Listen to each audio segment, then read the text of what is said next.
Guys, welcome back to my channel. അപ്പോൾ ഞാൻ ഇന്നൊരു സ്ഥലം എക്സ്പ്ലോർ ചെയ്യാൻ വേണ്ടി പോയതാണ്. എൻ്റെ വീടിൻ്റെ തൊട്ടപ്പുറത്തുള്ള ഒരു കൃഷിഭവനാണ്.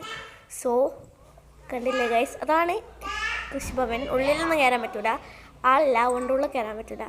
സോ കിണറൊക്കെ ഉണ്ട്. എൻ്റെ കസിൻസും ഉണ്ടായിരുന്നു, ആമിയും അൻഷും ഉണ്ടായിരുന്നു. അൻഷു അവിടെ നിന്നല്ലോ തിരിഞ്ഞെടുക്കുന്നത്. സൈക്കിൾ എടുത്തിട്ടാണ് വന്നത്. സോ ഞാൻ എൻ്റെ വീട് കാണിച്ചു തരാം കേട്ടോ. നമ്മളൊന്ന് സ്റ്റെപ്പ് കയറിയിട്ട് അതിൻ്റെ മുകളിൽ പോയാൽ കാണാൻ പറ്റും. അത് വേറെ ബിൽഡിങ്ങാണ്. ഇതാണ് എൻ്റെ ഫുൾ ഓഫ് ലുക്ക് എന്ന് പറയുന്നത്. അതാണ് എൻ്റെ അൻഷിക, അതെൻ്റെ സൈക്കിളാണ്. പിന്നെ ഇത് ആമി എൻ്റെ സൈക്കിൾ ഓടിക്കുന്നുണ്ടോ. കുപ്പി, ചട്ടി, വടി അങ്ങനെയുള്ള സാധനങ്ങൾ എടുത്തിട്ടാണ് ഗൈസ് നമ്മൾ വന്നത്. ഗേറ്റൊക്കെ ഉണ്ട്. സോ ഓളാണെന്ന് കുപ്പായം തിന്നുന്നുണ്ട്. അപ്പോൾ ഇതാണ് ഗൈസ് പണ്ടത്തെ അടിപൊളിയായിട്ടുള്ള ചക്രങ്ങളൊക്കെ ഉണ്ട് ഇവിടെ കേട്ടോ ഗൈസ്. അപ്പോൾ നമ്മൾ സ്റ്റെപ്പ് കയറുന്നുണ്ട്. ഗൈസ് അതിന് ഞാൻ കാണിച്ചത് റൂമേറ്റ്. അത് ആ വെള്ള വൈറ്റുള്ള ഹൗസാണ് കേട്ടോ. ആ വൈറ്റ് കളറുള്ളതാണ്. അപ്പം നമ്മളിങ്ങനെ കളിയൊക്കെ കളിക്കുന്നത്. ഇതിൻ്റെ മേലെ ഒരു നിലയും കൂടി ഉണ്ട് കേട്ടോ. ഇത് വേറെ ബിൽഡിംഗ് ആണ്.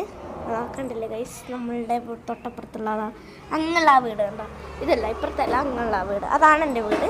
സോ നിങ്ങൾക്ക് അറിയാതിരിക്കും.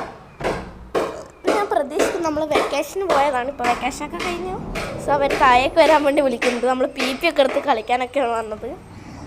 സോ അപ്പോൾ ഇതിൻ്റെ പാർട്ട് 2 ഞാൻ ഇടാം. ഇനി അടുത്ത പ്രാവശ്യം പോയാലേ പാർട്ട് 2 ഇടാൻ പറ്റുള്ളൂ. സോ അടിപൊളിയാണ്. നമ്മൾ വീട്ടിൽ നിന്ന് ഡ്രസ്സൊക്കെ എടുത്തത് വീടിൻ്റെ അപ്പുറം തന്നെയാണ്. ഒരു വീട് കഴിഞ്ഞിട്ട് അതിൻ്റെ അപ്പുറം. സോ അമ്മ സൈക്കിൾ ഓടിക്കാനും പറഞ്ഞ് വിട്ടതാണ്. നമ്മളിവിടെ മേലേക്ക് കയറി. അടിപൊളി സ്ഥലമൊക്കെ സിമ്പിളാണ്, അടിപൊളിയാണ്. ഓളാർന്ന് അടുത്ത എന്തോ റൂമൊക്കെ ചെക്ക് ചെയ്യുന്നുണ്ട്. നല്ല അടിപൊളിയാണ്. ഷെയ്ക്കായി പോകുന്നുണ്ട് കേട്ടോ. ബൈ.